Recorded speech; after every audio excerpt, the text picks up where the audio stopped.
खलपदी MNT की senior members में हमने कन्न तकनदना 1999 दा सिगी वाल से लोशन की बने कोई ममांग दो उरी वाल सी नॉर्थ ईस्ट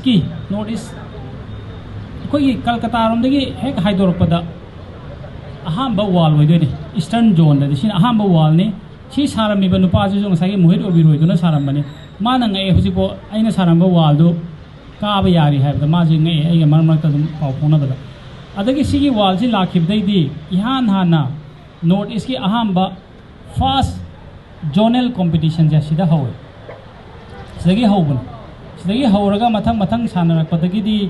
अखोगी कशु लेजगिद्रबा सिदगी वाल सिदगी अखोई मैक्सिमम इंडिया दा हाइबे याई मतम द प्रोमिनेंट होइना इंडिया से रूल तौरमिजे अखोगी सिदगी पुथोकीबा आई मांगद फमिबा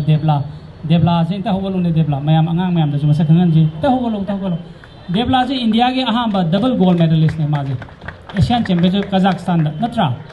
अदुना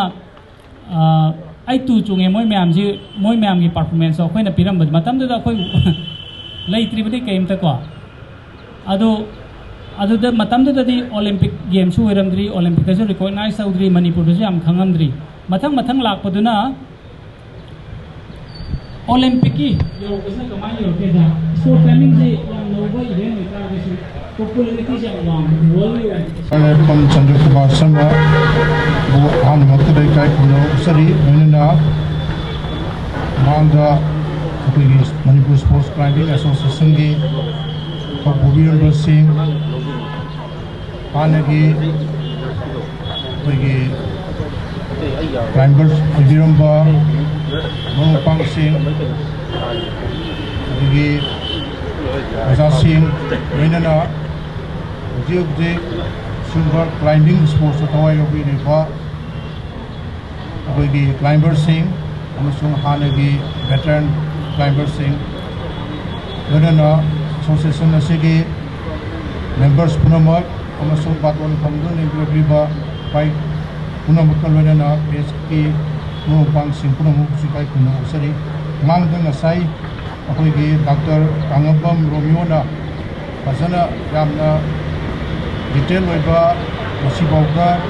पांगोपा पार्टिसिपेशन अचीवमेंट मैम लोना मांग थमीग्रे इंस्टीट्यूट ऑफ एडवेंचर एंड मोई डिपार्टमेंट ऑफ मोई स्पोर्ट्स एंड वेलफेयर है मोई डिपार्टमेंट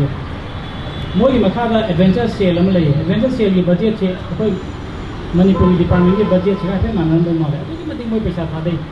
सेंखै गानबसे मोइदा थमगे हाय अदगी जिके टाटा स्टील एडवेंचर फाउंडेशन अमा लई